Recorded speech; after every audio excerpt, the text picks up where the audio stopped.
Hello everyone and welcome to our backyard.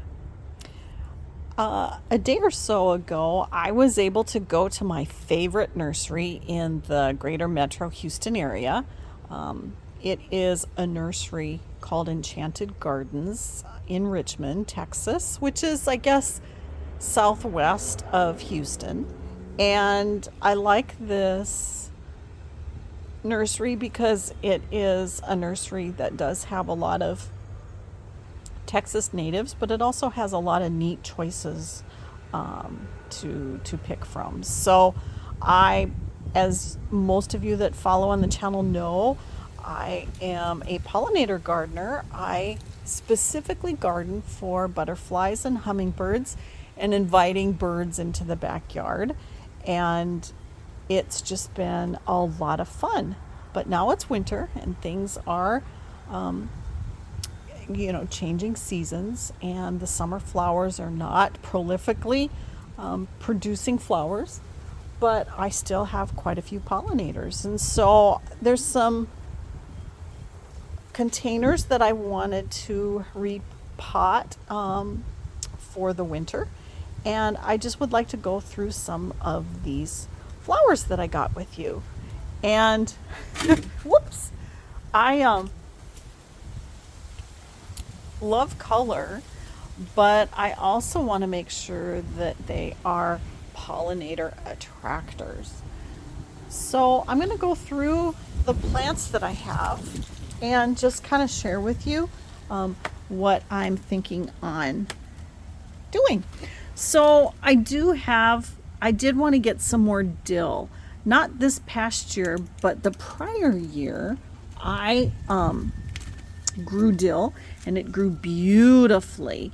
And this is a plant that is the host plant to the eastern black swallowtail. And swallowtails do love this. I have a lot of fennel, and my fennel is in the north garden here. And it is winding down, although some new shoots are coming up because we've had some nice weather. And about 2 or 3 days ago, I was absolutely stunned to find a large eastern black swallowtail caterpillar on this fennel. And it was huge.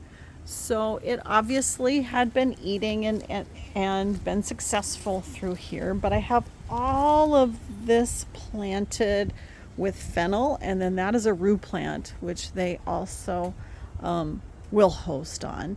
And dill has been very successful for me also. What's interesting is I have a lot of, happens to be bronze fennel, and there's a lot of new growth that's just starting to come up, which is interesting. But anyway, I wanted to get the dill again. And because it's winter time, I think I am going to plant the dill in one of my taller containers, and I can move this around so it can be in full sun.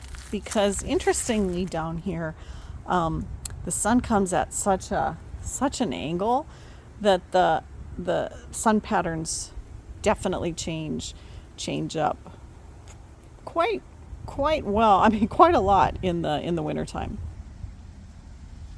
So that's what I'm thinking on doing with my 3 little dill plants here. Not totally sure yet, but that's what I'm thinking. The next thing I'm thinking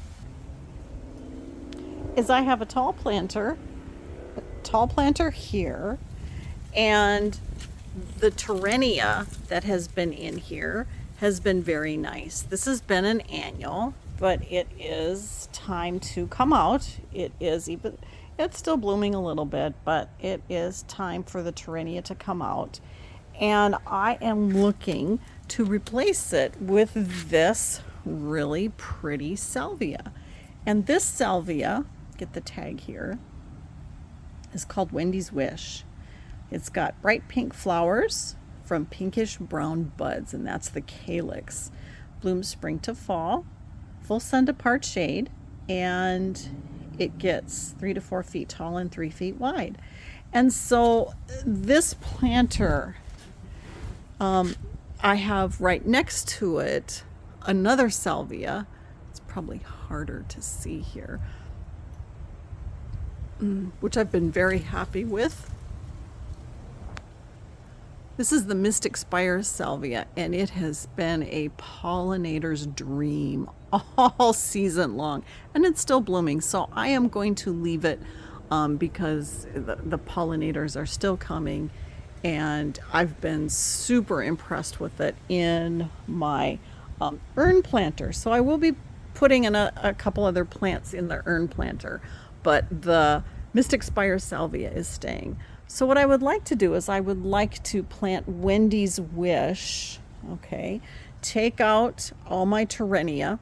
I did have a salvia in here, but as I had mentioned, my Garanitica salvias, and this was a hybrid called Rock and Fuchsia, and it did not do well in our extreme heat this summer, and so it ended up dying.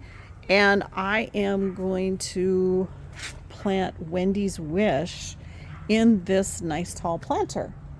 And with it, I would like to include, I think I'm going to include this very magenta snapdragon and either a white phlox, which is just regular garden phlox, or this Snow Princess lobularia. This lobularia in the wintertime I absolutely love. I had it last year also. I put it in ground, and I also had it in hanging pots, and it was absolutely gorgeous. It does well down here in our winters, and so I wanted to get that again.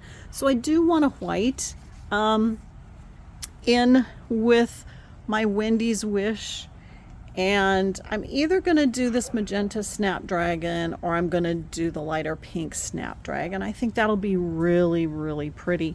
And then of course I want the white. So I'm either going to do the garden phlox or the lobularia. And what's interesting with the lobularia is, I'm going to show the tag here. It's a little dirty, but this blooms to a hard frost, which is really nice down here, because we don't really get hard frosts. And although we were changed recently, our zone changed from a 9A to a 9B, you know, we've had the past couple of years have been cold. In fact, last year we got down to 19 for one of the days. But if I protect the flowers, they have done real well because our ground is still very warm. And so this lobularia just does beautiful, or it has done beautiful down here. So I was really excited to get that. The next two plants I'm excited about are the stock and the Esperanza. The Esperanza has a beautiful cup-shaped or trumpet-shaped flower. It's this gorgeous yellow color, and this is beautiful in a pollinator garden. So for the Esperanza,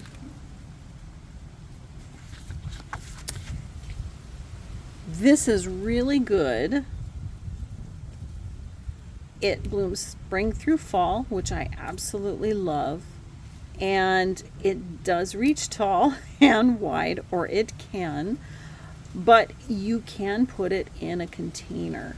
And so I am looking, you'll notice that it does go through zone 9, and it's cold hardy to 20 to 30 degrees, and so that's perfect for here. And where I like these colors is in the planter that is next to my back sliding glass door. So in it all summer long, I had the beautiful celosia, that dragon's breath celosia, but it is done, And in the container, I also had the sparkling amethyst from Proven Winners. And it is still, it's still growing. I know it is a perennial, but it's looking pretty yucky at the moment. It is a Superbena, and I did really like the flowering. So I don't know, I might cut it back and just see what it will do. I suppose I could leave it to let it trail over. The trailing isn't, I would fill this in and the trailing might be kind of interesting. But the Esperanza is going to go in here with the stalk. For those of you that have grown stock, you know that it has such a wonderful, wonderful fragrance. I absolutely love the fragrance. This stock is called Hot Cakes Mix, and I think it's so pretty with the yellow Esperanza. So this stock shows it works very well in containers, and it will work in full sun to partial shade, and it's going to get 10 to 16 inches, which is great.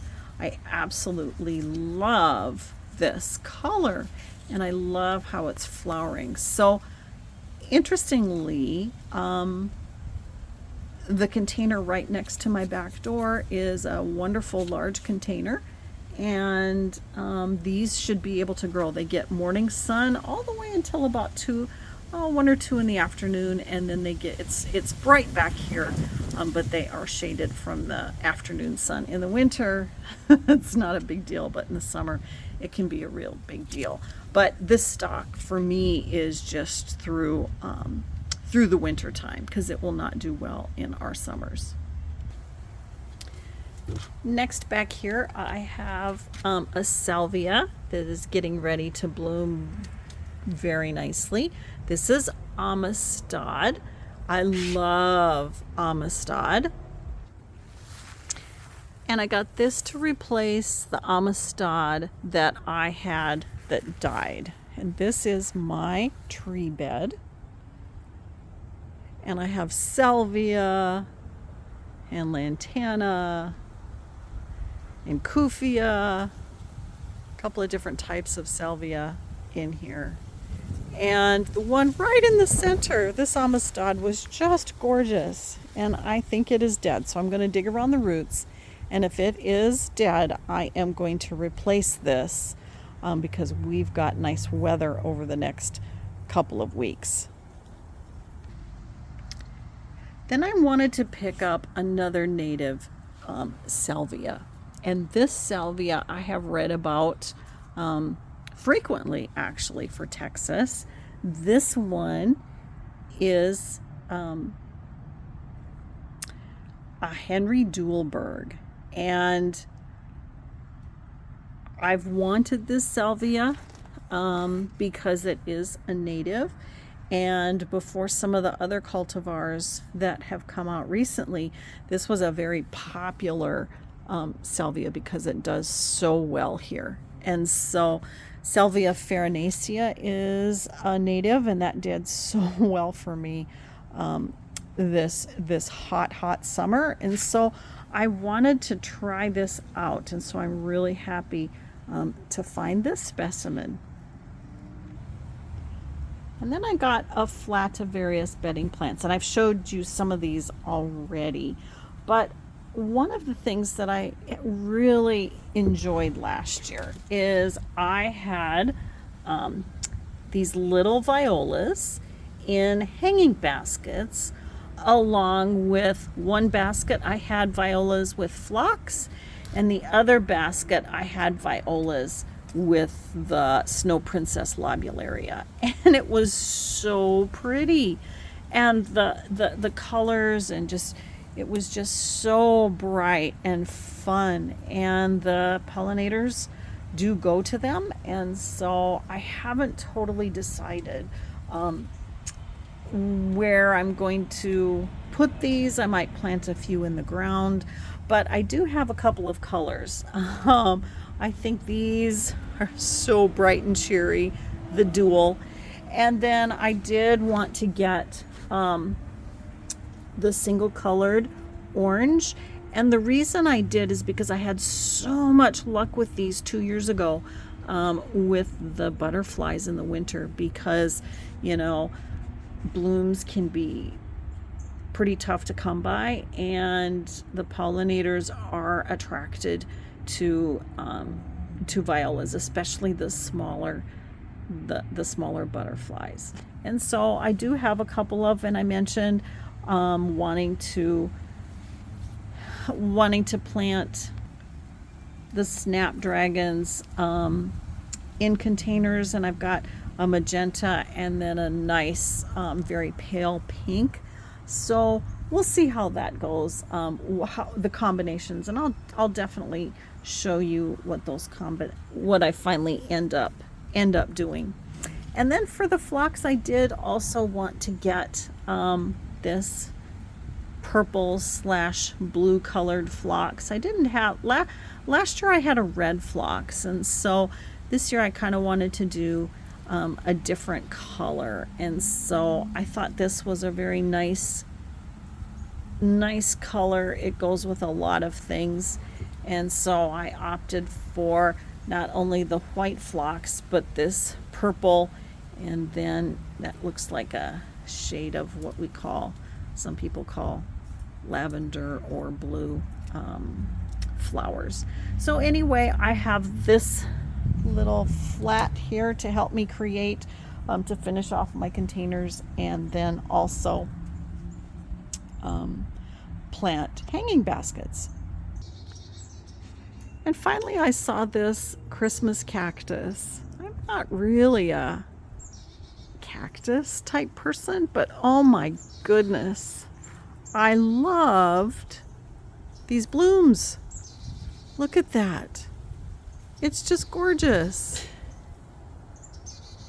And so I thought, you know what? I am going to get this. And it is just loaded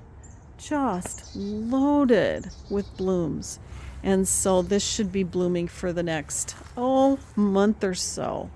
And I think the color is stunning, and I think the blooms are stunning. So this hanging basket Christmas cactus wasn't planned, but it was such a nice find, and I had to come home with it.